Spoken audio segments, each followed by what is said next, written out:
वो चूना लगा दिया। বস কেমন হলো ঠাগ লাইফ? ঠাগ লাইফ পুরো হাগ লাইফ হয়ে গেছে। ঠাগ লাইফ অডিয়েন্সের সাথে ঠক করে বেরিয়ে গেছে।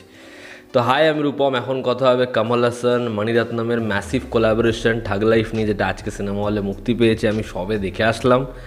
তো কেমন আমার রিয়াকশান? সবথেকে খারাপ লাগে হচ্ছে এই ছবিটা খুব কম সংখ্যক শো পেয়েছে এবং যে হলগুলোয় ছবিটা চলছে অনেক দূরে দূরে।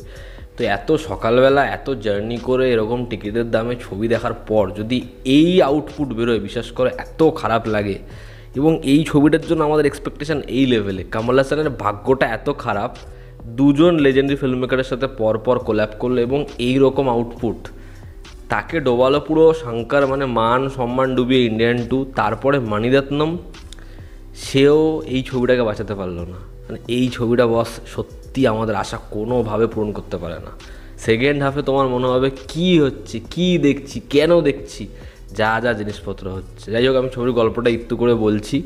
আসলে সত্যি কথা হচ্ছে, যদি এই ছবিটা মণিরত্নমের ছবি না হতো, সবাই হয়তো ছবিটাকে রোস্ট করতো। মণিরত্নম ছবির পরিচালক বলে হয়তো একটু কোথাও একটা গিয়ে কয়েকটা পজিটিভ দিক আমাদের চোখে পড়ছে, নাহলে এই ছবিটাকে নিয়ে না লোকে লিটারালি খিল্লি করতো ছবিটা যা বানিয়েছে। যাই হোক, ছবির গল্পটা আমি একটু করে বলছি। এখানে কমল হাসানের যে ক্যারেক্টার, সে একজন গ্যাংস্টার এবং তার যে দাদা নাসার, এদের মধ্যে একটা টাসেল চলছে। সেই সময় একটা ভুল হয়ে যাচ্ছে এবং একটা পরিবার শেষ হচ্ছে এবং সেই পরিবারের অংশ হচ্ছে এসটিআর যে ক্যারেক্টার, সে। এবার এরা আস্তে আস্তে কোন জায়গায় পৌঁছাচ্ছে, এসটিআর সে হচ্ছে নতুন মুখ, এবং কিভাবে এই দুজনের মধ্যে টাসেলটা শুরু হচ্ছে, আলটিমেটলি কোন জায়গায় পৌঁছাচ্ছে। এর থেকে বেশি জানতে হলে তোমাকে নিকটবর্তী সিনেমা হলে গিয়ে ছবিটা দেখতে হবে, যদি তোমাদের ইচ্ছে হয় তো। ছবির পজিটিভ দিক, নেগেটিভ দিক, আমার কাছে এই ছবির জন্য পজিটিভ দিক খুব কম রয়েছে। তবে আমি একটা কথা আবারও বলছি, যদি এই ছবিটা মণিরত্নমের ছবি না হতো, হয়তো এই পজিটিভ দিকগুলো লোকের চোখেই পড়তো না। আমি একজন মণিরত্নমের ডেডিকেটেড অডিয়েন্স হয়ে যখন এই কথাটা বলছি, তার ফ্যান হয়ে কথাটা বলছি, এটা না মানে ভীষণ কষ্টের। যাই হোক, ছবির প্রথম পজিটিভ দিক হচ্ছে এই ছবির ফার্স্ট হাফে কিছু এমন জায়গা আছে যেগুলোকে তুমি মার দিতে পারো। কিছু ড্রামার পোর্শন রয়েছে, কিছু স্টাইলাইজেশন রয়েছে যেগুলো একটু বেটার, যেগুলো দেখতে ভালো লাগে। মোটামুটি ফার্স্ট হাফে ছবিটা একটু ব্যালেন্স থাকে। আমরা সেকেন্ড হাফে অনেক কিছু পাবো এই এক্সপেকটেশন রাখি। তবে ছবির মেকিং থেকে শুরু করে কোনো জায়গাতে মণিরত্নমের যে ছাপ, যেটার জন্য মণিরত্নমের ফ্যান সবাই, সেটা কিন্তু ছবিতে ধরা পড়ে না।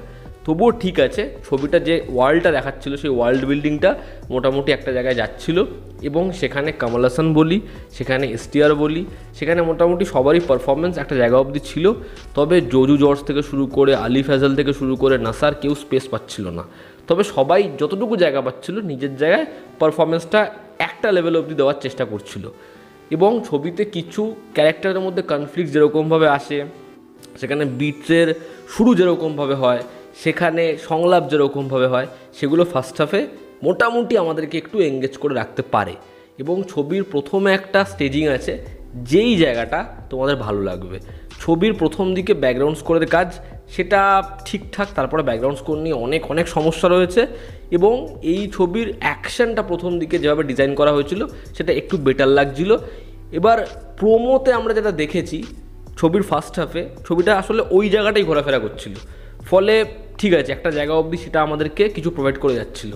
তারপরে সেকেন্ড হাফে পুরো জিনিসটা গায়েব হয়ে যায় এবং ছবিতে দুটো সম্পর্ক আস্তে আস্তে কোন জায়গাতে পৌঁছায় এটা নিয়ে সেকেন্ড হাফে একটা ইমোশনাল সিন রয়েছে এবং সেখানে তারা কিছু তথ্য আদান প্রদান করছে। ওই পার্টিকুলার যে জায়গাটা, সেটা স্টেজিং বা কিছু কিছু জায়গায় দুটো ক্যারেক্টার ধরো চোখের থ্রু কথা বলছে, এরকম ধরনের কিছু মোমেন্টস আছে যেগুলো বেটার লাগে। তো এই ছিল এই ছবির পজিটিভ দিক, ঠিক আছে। এবং ছবিতে একটা নায়গানের হোমাজ আছে যেটা তোমাদের ভালো লাগবে। এবার যদি ছবির নেগেটিভ দিক বলি, তার কারণ আমার কাছে এটা খুব জোর করেও খুব বিলো অ্যাভারেজ একটা ছবি, ঠিক আছে। এর থেকে বেশি আমার কাছে পজিটিভ দিক কিছু নেই। ছবির প্রথম নেগেটিভ দিক হচ্ছে এই ছবির ইলংগেটেড স্ক্রিন প্লে। ছবির খুব জানা একটা গল্প খুব প্রেডিক্টেবল হয়ে যায় শেষে, এবং ছবিটা সেকেন্ড হাফে যা যা টর্চার করে সেগুলো সত্যি দেখা যায় না। আমি একটু আগেই বললাম, এই ছবির ক্রাফটের মধ্যে, ছবির মেকিংয়ের মধ্যে তুমি মণিরত্নমের ধাঁচ পাবে না। আসলে এই ছবিটা মণিরত্নমের সব থেকে দুর্বল ছবি।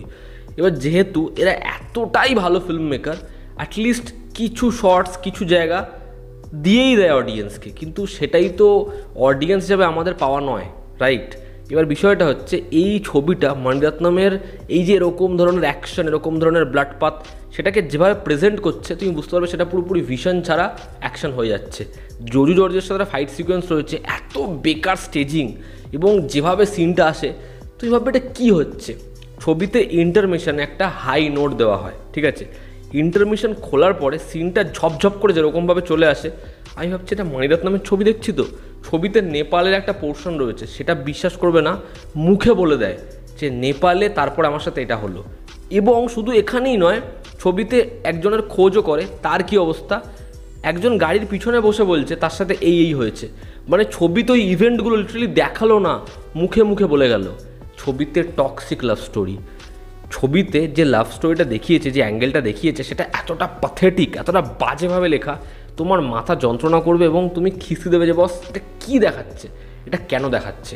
ছবিতে টু মেনি ক্যারেক্টার্স, ছবিতে এত ক্যারেক্টার এবং কেউ কোনো জায়গা পায়নি। তাও এসটিআরের চরিত্রটা সেকেন্ড হাফে জাস্ট ছবি থেকে গায়েব হয়ে যায়, এবং চরিত্রটার মোটিভ কী বলতে চায়, ক্লাইম্যাক্সে কী হচ্ছে, তুমি কোনো কিছুর কোনো জাস্টিফিকেশন পাবে না। ছবিতে নাসার থেকে শুরু করে জরিজর থেকে শুরু করে তৃষা থেকে শুরু করে প্রত্যেককে লিটারেলি ওয়েস্ট করা হয়েছে, এবং কোনো ক্যারেক্টার ছবির ধোপে টেকে না স্ক্রিন প্লের। এরকম ধরনের ছবিতে যখন একটা বিট্রিয়াল আসছে বা সেখানে কারো মাথায় কিছু ঢোকানো হচ্ছে, সেখান থেকে তার ক্যারেক্টারটা চেঞ্জ হচ্ছে, সে কিছু সিদ্ধান্ত নিচ্ছে এবং একটা বড় ফেস চেঞ্জ আমরা দেখতে পাচ্ছি। এটা যখন মণিরত্নমের ছবিতে এত ক্লিশে, এত বোকা এত ব্যাকডেটেডভাবে আসছে, আমি সত্যি হতবাক যে এখানে রাইটিংটাই কী ছিল, তারা এটাকে এক্সিকিউট এরকমভাবে কেন করছে। এবং ছবির অ্যাকশন কোরিওগ্রাফি, মানে ফাইনাল অ্যাকশন সিকোয়েন্সে বোল্টের ব্যবহার বা দুজন হ্যান্ড টু হ্যান্ড ফাইট করছে, সেটা দেখে তোমার একটু মনে হতে পারে যে ঠিক আছে চলো ঠিক আছে, কিন্তু কোনো কনভিকশন নেই। এবং ছবির ব্যাকগ্রাউন্ড স্কোর এত বাজে, গোটা ছবিতে কোনো জায়গায় বোধহয় স্কোর বন্ধই হবে না। ছবিতে একটা ক্যারেক্টার ঢুকছে, ধরো একটা পুলিশ অফিসার আসছে, তার জন্য একটা আলাদা টোন সেট করা, এসটিআরের জন্য আলাদা টোন সেট করা, নাসারের জন্য আলাদা টোন সেট করা, কামাল হাসানের জন্য আলাদা টোন সেট করা। এবার একটার পর একটা ক্যারেক্টার ঢুকছে, টাং টাং টাং টাং করে বিজিএম বারবার শিফট করছে, ওই জায়গাগুলোয় এরকমভাবে তাল কাটছে যে তোমার ওই সিকোয়েন্সটা থাকতে ইচ্ছা করবে না সিনেমা হলে বসে। দেখবে অনিরুদ্ধ, লোকেশ বা ধরো হচ্ছে নেলসন, দিলীপ কুমার, অ্যাটলি, এরা যখন কোল্যাব করে অ্যাকশন সিকোয়েন্সে ডায়ালগস, ফলি, সাউন্ড, বিজিএম, ওগুলো এরকম একটা অবসেশন তৈরি করে যে সিনে কিছু না হলেও ওই অ্যাকশনটা যেন একটা ইমোশন ধরে নিয়েছে। এখানে সবথেকে বড় দুর্বলতা হচ্ছে সেটা, ছবিতে একটা গাড়িকে ধাক্কা মারবে, সে গাড়িটা উড়ে যাবে, পায়রা উড়বে, পারিন্দার মতো একটা সিন রয়েছে, তারপরে তুমি সেটার ভিএফএক্স দেখো, শটটা আলটিমেটলি কোন জায়গাতে পৌঁছায় তুমি দেখো। কিছু ছবি হয় যেগুলো পার্টিকুলার একটা টেমপ্লেট ফলো করে যায়, এই ছবিটা ওই টেমপ্লেটগুলোকে ভাঙতে গেছে, আবার কিছু জায়গায় টেমপ্লেট ফলো করেছে, কিন্তু এত অগা জিনিসপত্র দেখিয়েছে যেটা একটা ম্যাচিওর স্ক্রিন প্লে বা একটা ভালো গ্যাংস্টার ড্রামার বিন্দুমাত্র ছিটে ফোটাও নেই। ছবিটা সেকেন্ড হাফে এতটা বড় এবং এতটা বিরক্তিকর জায়গায় পৌঁছে যায়, এই ছবির ক্লাইম্যাক্স আসার আগেই মনে হয় আমরা সিট ছেড়ে দিই।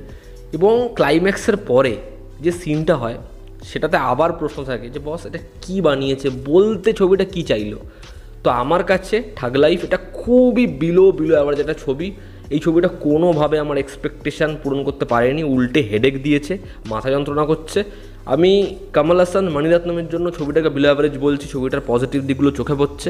আমি বললামই অন্য কোনো পরিচালক থাকলে হয়তো ছবিটাকে রোস্ট করে দিতাম, হয়তো খুব খিল্লি করতাম, মানে হলে বসে কিছু সময় সেটাই করছিলাম যে কি হচ্ছে, হাসি ঠাট্টা হচ্ছে, এরকম ধরনের জিনিসপত্র করছিলাম।